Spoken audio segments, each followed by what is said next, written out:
the Healing Through Love podcast with Charlene Lynch and Rose Davidson.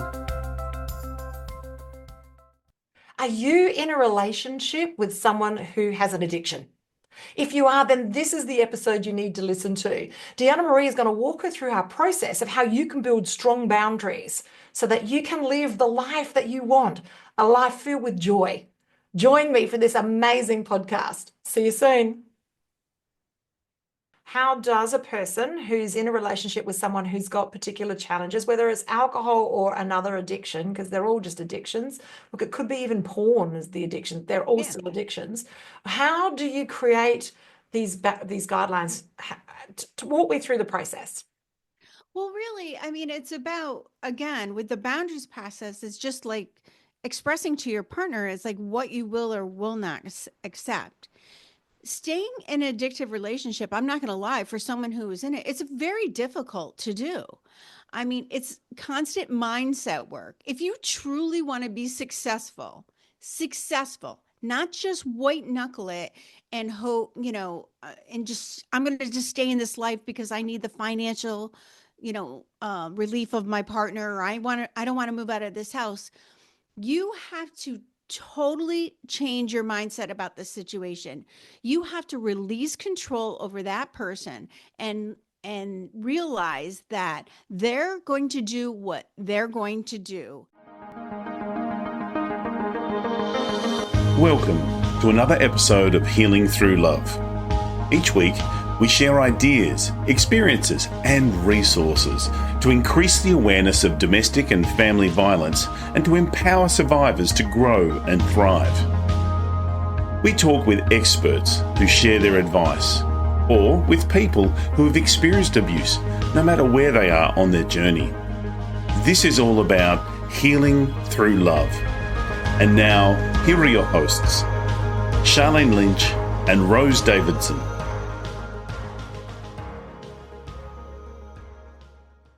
Welcome to the Healing Through Love podcast. I'm Charlene Lynch, and together we're shining a light on hope, resilience, and transformation in the journey to end domestic violence. Each week we bring you inspiring interviews with change makers, survivors, advocates, and experts who are making a difference in the lives of those affected by domestic and family violence. Whether you're here on your own healing journey or supporting someone who is, this is the space for powerful stories, practical tools, and heartfelt inspiration. Let's heal through love together. Today, we've got an amazing guest. Deanna Marie understands the challenges of living with alcohol, I should say, having endured such a relationship for nearly 2 decades. Yet, with the depth of despair, she clung to the belief that a better life awaited her.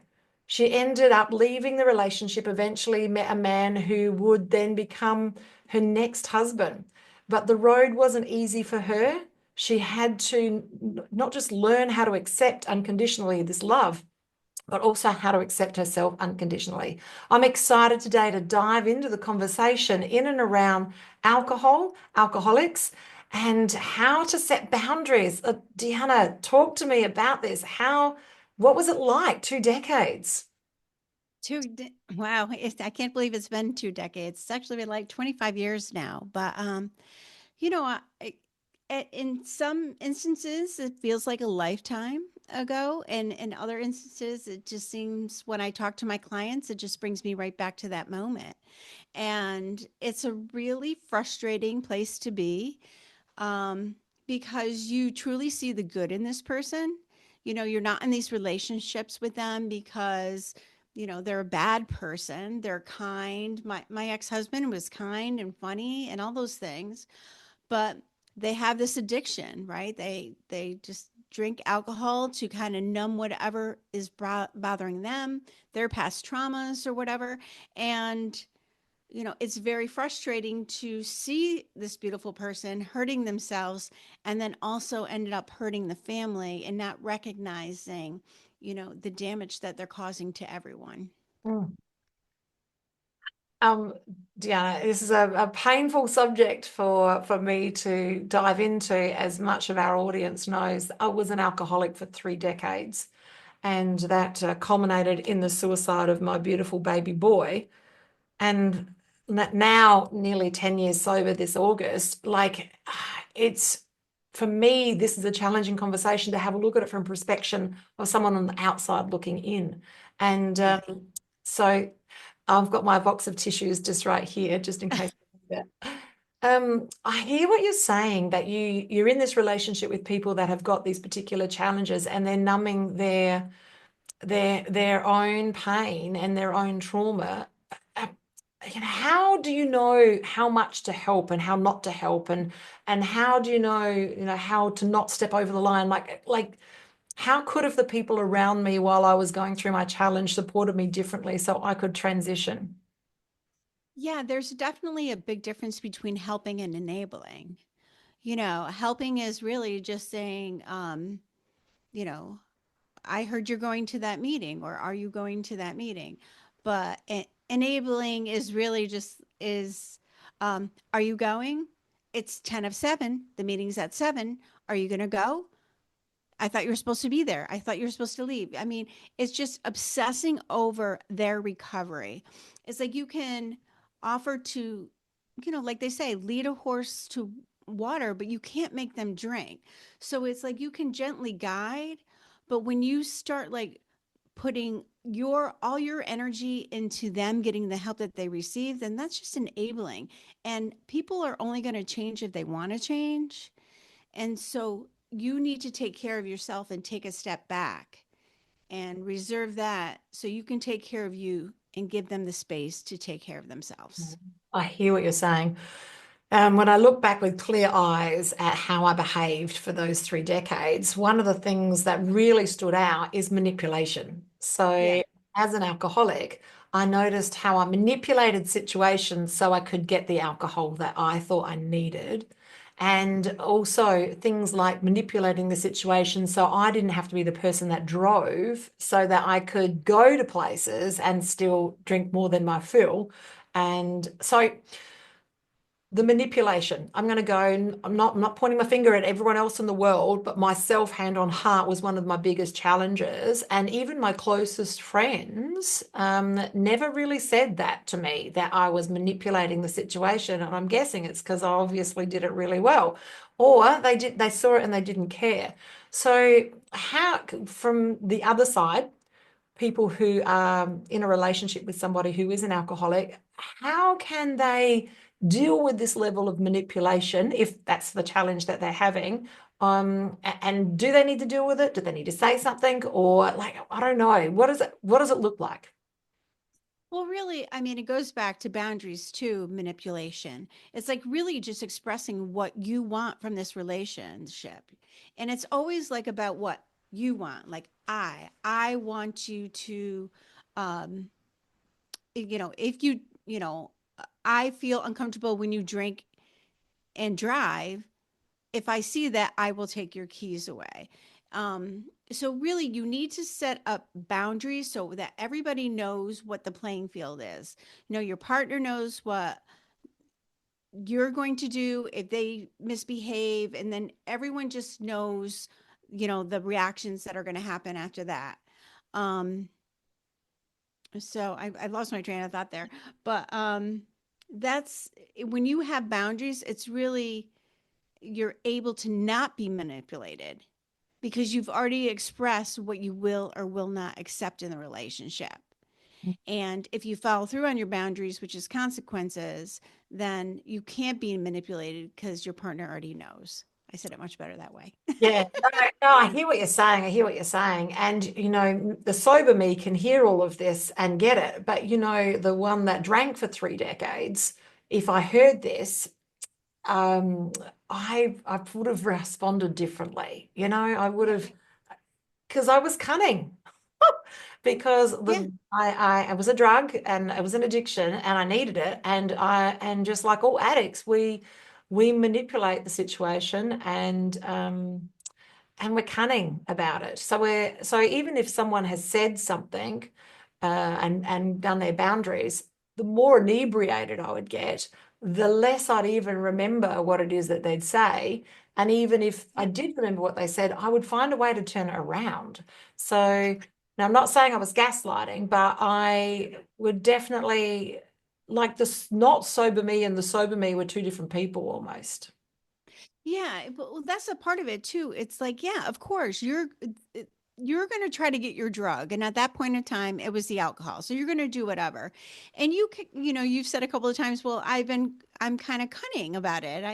They didn't really notice or they didn't really care, and the truth is, they absolutely saw it. They just didn't really want to deal with it. Because like if they know how you're going to react, if they say, oh, Charlene, let's get going, you don't need that last drink or whatever, they know. So they're just letting you go because they don't want to get into it. And that's the same way when you're married to someone. It's like you get to decide. It's like, what is it that is enough for you? Like, what line is in the sand when you're like, I'm finally going to say something, as opposed to watching them in their behavior and not saying anything. So as much as they think they're getting away with it, I would say often than not, they're not getting away with it. It's just that people aren't addressing it because they either just don't want to get involved, they don't want to get into a fight, or they just don't want to, ruin the relationship. Yeah. So this is a huge eye opener, and I should have had this conversation with you a decade ago. Okay, so from what I hear you're saying, it is possible to stay in a relationship with someone who is an alcoholic, but you need to have stronger boundaries. So let's talk about that. Let's talk about how does a person who's in a relationship with someone who's got particular challenges, whether it's alcohol or another addiction, because they're all just addictions. Look, it could be even porn as the addiction. They're all Yeah. still addictions. How do you create these guidelines? To walk me through the process. Well, really, I mean, it's about, again, with the boundaries process, it's just like expressing to your partner is like what you will or will not accept. Staying in an addictive relationship, I'm not going to lie, for someone who is in it, it's very difficult to do. I mean, it's constant mindset work. If you truly want to be successful, not just white knuckle it and hope, and just, I'm going to just stay in this life because I need the financial, relief of my partner, or I don't want to move out of this house. You have to totally change your mindset about the situation. You have to release control over that person and realize that they're going to do what they're going to do on their time. You have absolutely no control over it. If you can get to that point and truly breathe, knowing that you can't do anything different to change the fact that they're going to drink, then your life is just going to be so much better. But it's not easy. It's not easy, especially if you have like 15, 20, 25 years, like you were saying, 30 years in a relationship. Every person knows how the other person's going to react. Everybody knows what button to push. Everybody knows, the bad game to try to manipulate. Like I'm sure you knew exactly what to say to your partner, your girlfriends or whatever, so you could get to the next place that you wanted to get to. And you just it's just very difficult to stay in these relationships. But if you work hard on it, you can detach with love. And detaching with love really means just like stepping back from the relationship, not loving that person as they are, as the soul being that they are on this earth, but just letting them be the person they are. It's like, I know right now, I don't know if some of your listeners have been following Mel Robbins, but I'm reading the let them theory. And it's true. A lot of what she says is like, it's just about let people be who they are. And then this is in her book, which is true, let me decide how I want to show up in this relationship, knowing that that's who they are. I love it. I love it. One of my favorite sayings is, well, yeah, thank you for your opinion. Like if someone's casting something on me or giving me their advice, I'm like, well, thank you for your opinion. And if I'm really irritated, I'll say, you're entitled to your opinion. But I will still, interestingly enough, through becoming sober, have developed a different level of boundaries that I had as an alcoholic. And Yeah. obviously that comes with that clarity of mind and a lot of journaling to figure Yeah. out what it is that was holding me in that space. I love it. So I love this concept here of creating clear boundaries. And I understand that you've got a guide that actually takes people through the process of creating clear boundaries. Is that right, Deanna? Yeah, actually on my website at deannamarielifecoaching.com, if you go on the main site, I have a creating boundaries guide. And what it does, it gives you a step-by-step process on how to approach your partner, the time to approach your partner, and what to say to your partner, and how to follow through so that you actually feel heard in these relationships. Because a lot of time people are so, when they have so much time in it, they just attack the other person. You don't do this, you don't, well, you're doing that. And conversations with alcoholics, as you know, turn into a lot of gaslighting, and then they start spinning out of control. And, well, you did this 20 minutes, 20 years ago to me. And with the guide, it's like you can find a way to speak to your partner to know that you did it correctly so you feel heard. If they don't then behave in the way that their words are expressed, then I say to my client, that's really information for you to jot down in your journal. And I do have like a facts of love journal that I do give my clients, because if we can take the emotion out of these relationships, they're really just facts, right? Like if I'm asking for A and you're saying B, but then you do C, it's like you're really showing me who you are, even though your words are saying something. So in the creating boundaries guide, when you can express yourself clearly and get the results that are true, then it's just information for you to move forward in that relationship. So And important. yeah, and then the second part of that really is it's called the boundaries blueprint, and that really talks about enforcing the boundaries. Like, all right, you've expressed what you wanted, but they're going to push back because nobody wants change. They've been getting away with it for however long, and then they're going to push back, and it actually gives you scripts on how to talk to your partner when they do push back. I love it. I love it. And you're obviously listeners in a relation. If you're in a relationship with somebody and this is addiction is their challenge, is that you still love the person. It's just that you don't love the addiction.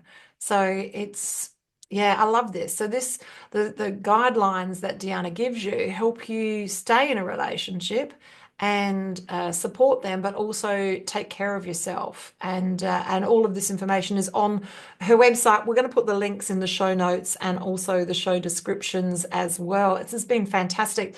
If you're listening today and you're a survivor of family and or domestic violence, we offer pamper days. So think day spa on steroids. We have 25 practitioners that include hairdressers, makeup artists. We have chakra aligning. We have all sorts of different therapists.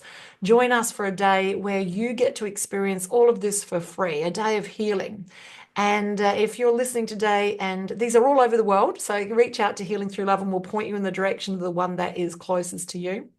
If you're listening today and you're a therapist and you have got a heart for change and you are in a position where you can hold that frequency for the day for survivors, reach out to us from Healing Through Love. We would love to connect you with an organizer in your area so that you can help participate. What we know is that these events create a ripple in our communities, a ripple in time and a ripple in healing this planet. And with Healing Through Love, we hear about shifting awareness around family and domestic violence by having these beautiful conversations, sharing tools and techniques that help people empower them really to move forward. I love it. I could talk with you all day, Deanna. So I'm just going to ask you a final question. In closing, what would be your words of wisdom to our listeners? My words of wisdom would be, it's possible to improve your life no matter how badly you think you are of a position you're in right now. There's always hope. It's just a matter of taking one small step each day and making a change differently. And those will build on each other. And then your life can turn around. You don't have to stay stuck in this relationship. Like, you don't have to be the victim. You can rise up. You can start taking care of yourself. You can start creating boundaries, start speaking your truth. And these little steps, one by one, it's not going to happen overnight. It's just going to empower you and give you so much confidence that you'll just have a more joyful life. My goal for all of my clients and anybody I talk to, it's like, if I don't judge anybody if they want to stay in their relationship with their alcoholic partner or not. My goal is really to help all these women who are in these relationships really create joy in their life, because not everybody can go. There's other circumstances that keep them in the relationships, and we can't judge them. But what I want to do is I just want them to be happier, try to have a more independent life, more joyful life. Because listen, the only resource here that's limited for all of us is time. And don't waste time being miserable. Oh, so powerful, Deanna Marie. Thank you so much. That's a goodbye from us at Healing Through Love, and a goodbye from Deanna Marie. Thank you. Thank you for joining us for this episode of Healing Through Love. You can get further resources, see the show notes, or simply reach out to us via our website at htlaustralia.org. Thanks so much for joining us, and we look forward to your company next time on the Healing Through Love podcast.